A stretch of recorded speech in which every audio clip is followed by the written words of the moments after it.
የዛን ጊዜ በእኔና ባንቺ መሀል ያለው ልዩነት በድጋሚ ይሰፋል ማለት ነው።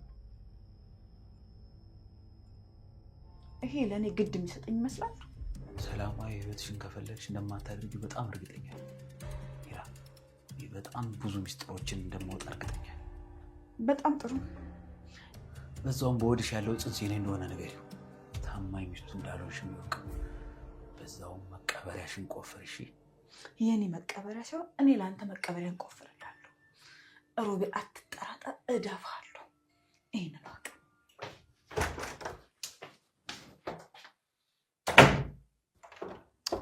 ሮቤል በእናትህ ሂድልኝ በቃ።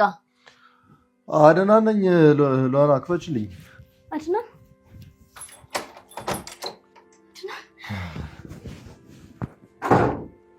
በጣም ይገርም።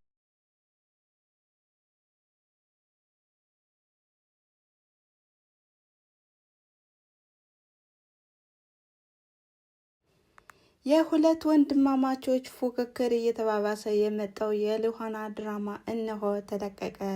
ሰላም ጤና ይስጥልን ውድና የተከበራችሁ የቻናሌ ተከታታዮች እንደምን አላችሁ? ዛሬም እንደተለመደው በሉሃና ድራማ በክፍል 21 መጥተናል ማለት ነው። እናንተም ላይክ፣ ሼር፣ ኮሜንት እያደረጋችሁ አበረታቱኝ። ስለምታበረታቱኝ አመሰግናለሁ። እንግዲህ ዛሬ አድናን ሮቤልን በእጁ ያስገባበት ቀን ነው። ይህም ለእኛ ለተመልካቾች በጣም ደስ ብሎናል። ምክንያቱም እውነታውን ስላወቀና በጆሮ ስለሰማ ሉሃናንም አስከፍቷትም ነበረ። ነገር ግን አድናን በሰማውና በተመለከተውም ነገር አሁን ላይም ሉሃናንም ይቅርታ ጠይቋታል ማለት ነው። እናም በባለፈው ክፍል ያቆመውና እንዲሁም ቪዲዮ ያቋረጠውም ሉሃና የእንቅልፍ ከኒን ወስዳ ማለት ነው ከሮቤል ጋር ከአንድ ላይ አልጋ ላይ ነበር የተገኙ። በዚህም አድናን ራሱን ስቶ ወድቆ ነበር። ወዲያውኑም ሚራ ነበር የተከሰተችው። ሚራም በመናደድና እንዲሁም በመበሳጨትም በያዘችው ብርጭቆ ነበር ሮቤልን የፈነከተችው ማለት ነው።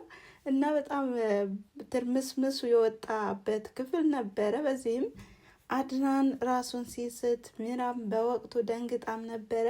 እባክህን ንቃለኝ እያለችም እየተርገበገበችም አምላኳንም እየለመነችውም ነበረ። ታዲያ ወዲያውኑም ሮቤል እየፎከርና እየዛተ ነበር ወደ ክፍላቸው የተከሰተው። በዚህም ለምንድነው የፈነከትሽኝ በማለትም ነገራቸውንም እንግዲህ ብጥብጥም አንስተውም ነበር። እንግዲህ ሌላው ይቅርና አድናን በጣም ራሱን ስቶ በተኛበት ወቅት እንኳን አላስተዋሉም። ሁለታቸውም ተያይዘውም ነበረ። በቃ እየተዛዛቱም ነበረ። ለምንድን ነው በህይወት የተጫወተህ አንተ ከሌላ ሴት ጋር የምትተኛው በማለትም ሮቤልን እየወረደችበት ነበር። ሮቤልን በምትኩ ለአንቺ ስል ነው እንደዚህ የሆንኩት፣ ደግሞም እንደዚህ ያደረግሽበትንም አንቺ መንከባከብና እንዲሁም ፋሻ አምጥተሽም ልታክሚኝ ይገባል እያለም እያንገረገራትም ነበረ። ወዲያውኑም ሉሃና ወደ ራሷ ስትመለስ ወይም ስትነቃ ራሷን ያገኘችው ብርጭቆ ካጠገቧ ተፈነካክቶና እንዲሁም የሆነውን ሁሉ ማዳመጥና እንዲሁም ማስታወል አቅቷት ነበረ። ምንድን ነው የተፈጠረው? ምንድን ነው የሆነው? በማለትም ራሷንም እየጠየቀችም ነበር። ወዲያውኑም ሚራን ያገኘቻት። ሚራም በነገር ጦርም ተቀብላታለች። አንቺ ምን አይነት አስመሳይ ሴት ነሽ? ከሮቤል ጋር የተኛሽ ለምንድን ነው? በማለትም ዱብዳ የሆነ ጥያቄ ትጠይቃታለች። ሉሃናም ምንድን ነው ምን ተፈጥሮ ነው ስትላትም አድናን ራሱን ስቶ እንደወደቀና ይህን ቃብለሽ ጸልይ በማለትም ታረዳታለች ማለት ነው። በዚህም የደነገጠችው ሉሃና አየዋለሁ በማለትም ለመግባት ብትሞክርም አላስገባሽም፣ አሁን ላይ አድናን ላይኑ አስጠልቶሻል በማለት ስትነግራትም ሉሃና የተፈጠረው ምንድን ነው በማለትም ወደ ሮቤል ነበር ያቀናችው። ሮቤልም እንደምታፈቅርኝና እንደምወድሽም ይታወቃል። ስለዚህ ሻይ አፈላሽ። ከዛ እየጠጣን ሳለም በቃ የተፈጠረውንም ይሄው ነበረ። አንቺ ያው አብረን እንተኛልሽኝ አብረን እንተኛል በማለትም ውሸቱን ደራርቦ ነበር የነገራት ማለት ነው። ሉሃናም ያቀነባበርከው ነገር ቢኖር ነው እንጂ እኔ በጭራሽ እንደዚህ አልልም በማለትም በንዴትና በቁጭት ትመልስለታለች። እሱም እንግዲህ ያው ስህተት እንደተፈጠረም ይነግራታል። እሷ ግን ማመን አቅቷትም ነበረ። በጣም ተናዳም ነበር። ወዲያውኑም ወደ አድናን በምትሄድበት ሰዓትም አድናን በጣም ደንግጦም ነበረ። ለምንድነው የመጣሽው? አንቺ እኮ ክደሽኛል። ደግሞ ከዚህ በላይ እንድናገርሽ አትጠብቂ። አንቺ ሁነሽ ነው እንጂ ሌላ ማድረግ እችል ነበረ። ስለዚህ አንቺ ከየትኛው ነው ፍቅር የያዘሽ? በማለትም ውስብስብ ያለ ጥያቄም ጠይቋትም ነበር። ልኋናም በማታውቀው ነገርና እንዲሁም ባልገባህ ነገርም ክፉ ነገር አትናገረኝ ይቆጫል በማለትም አድናንን እያስጠነቀቀችውና እንዲሁም እየገሰጸችውም ነበረ። አድናም በሆነውና በተፈጠረውም ነገር በቃ ተረብሾና አዝኖም ነበረ። የክደትም ስሜትም ተሰምቶትም ነበር። ሚራም ለማባበልም እንዲሁም ከጎንህ ነኝ ስለ ፍቅራችን ስንልም ብዙ ነገር አግዛለሁ በማለትም እያታለለችውም ነበር። ነገር ግን አድናን በአሁኑ ሰዓት በሰዎች እንደተከዳና እንዲሁም ሴቶች ስትባሉ ሁላችሁም እንደዚህ ናችሁ በማለትም የነገር ቁጭቱንም ተወጥቶባታል ማለት ነው። ሚራም በምትኩ በጣም እየለመነችውና እያታለለችው ትገኛለች። ታዲያ ሮቤልና ሚራም ተፋጠዋል ማለት ነው። ሉሃና እኮ አትወድህም በማለትም እየመለሰችለትም ነበረ። ሮቤልም እንደምትወደኝና እንደምታፈቅረኝ በአይንሽ በብረቱ አይተሻል፣ ደግሞ እኮ በጣም ነው የምትመች እያለም እንግዲህ እያናደዳትና እያበሸቃት ይገኛል ማለት ነው።